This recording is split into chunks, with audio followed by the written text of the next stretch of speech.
جائیں گے تب تک ہم جو چاہتے ہیں نا کہ ہمارا گھر خیر و برکت والا ہو، ہمارا معاشرہ خیر و برکت والا ہو، ہماری اولادیں ہماری فرما بردار بنیں، ہمارا ادب ہو، ہمارا لحاظ کیا جائے، بچے کو پتہ ہو ماں سے بات کرنے کا طریقہ کیا ہے، والد سے بات کرنے کا طریقہ کیا ہے، بڑوں سے گفتگو کرنے کا طریقہ کیا ہے، بڑے بھائی کی اہمیت، یہ سارا کچھ کہاں ملتا ہے؟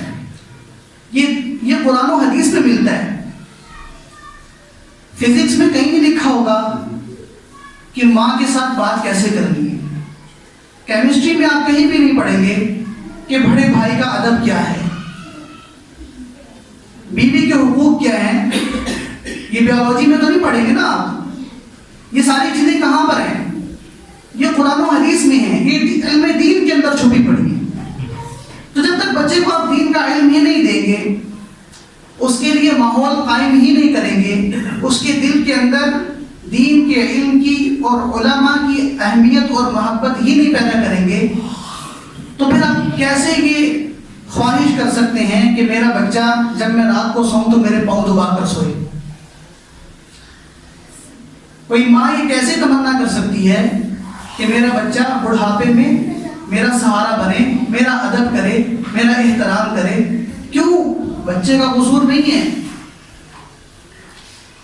اس بیچارے نے وہ حدیث نہ سنی ہے نہ پڑھی ہے جس میں آپ صلی اللہ علیہ وسلم ارشاد فرما رہے ہیں رضا ربی فی رضا الوالد، رب کو راضی کرنا ہے تو بچے اپنے باپ کو راضی کر پائیں۔ اب جو بچہ یہ حدیث کہیں پڑھے گا، بیٹھ کر سنے گا، تبھی تو اس کے ذہن میں آئے گا نا کہ والد کا بھی کوئی مقام ہے۔ وسخط الرب فی سخط الوالد، بچے تیرا باپ ناراض ہو گیا تو سن تیرا رب تجھ سے ناراض ہے۔ تو یہ تو 1 2 3 آپ میٹرک تک چلے جائیں، ایف ایس سی کر لیں، بی کام کر لیں، آئی کام کروا لیں بچے کو، کہیں بھی یہ حدیث آپ کو نہیں ملے گی، نہ سننے کو ملے گی بچے کو، نہ پڑھنے کو ملے گی۔ تو جب نہ اس نے پڑھا ہے، جب نہ اس نے سنا ہے، تو عمل کیسے کرے گا؟ کبھی بھی نہیں کر سکتا۔ جو شخص یہ چاہتا ہے کہ اس کے رزق میں اللہ برکت دے، جو شخص یہ چاہتا ہے کہ اللہ اس کی عمر کو بابرکت بنائے، فَلْيَصِلْ رَحِمًا، اس کو چاہیے کہ اپنے رشتہ داروں سے صلہ رحمی کرے۔ یہ حضور کا ارشاد ہے، یہ آپ کو دنیا کی کسی سلیبس میں نہیں ملے گا، یہ قرآن و حدیث میں ملے گا۔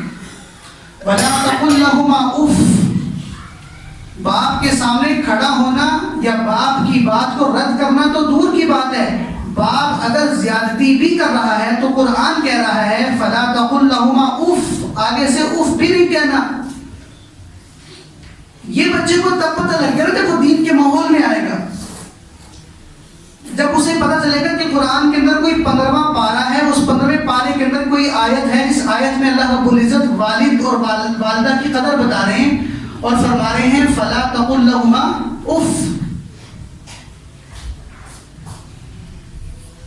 اللہ کے نبی فرما رہے ہیں کہ میں اپنی ماں کا رتبہ اور مقام اتنا بڑا سمجھتا ہوں کہ اگر میں نماز کے لیے مصلی پہ کھڑا ہو جاؤں، اقامت بھی ہو جائے اور میری والدہ مجھے آواز دے کر پکارے، تو میں اپنی ماں کا مقام اتنا بڑا سمجھتا ہوں کہ میں نماز بعد میں پڑھوں گا، اقامت ہوئی بھی ہے بے شک، پہلے میں اپنی ماں کی بات سنوں گا۔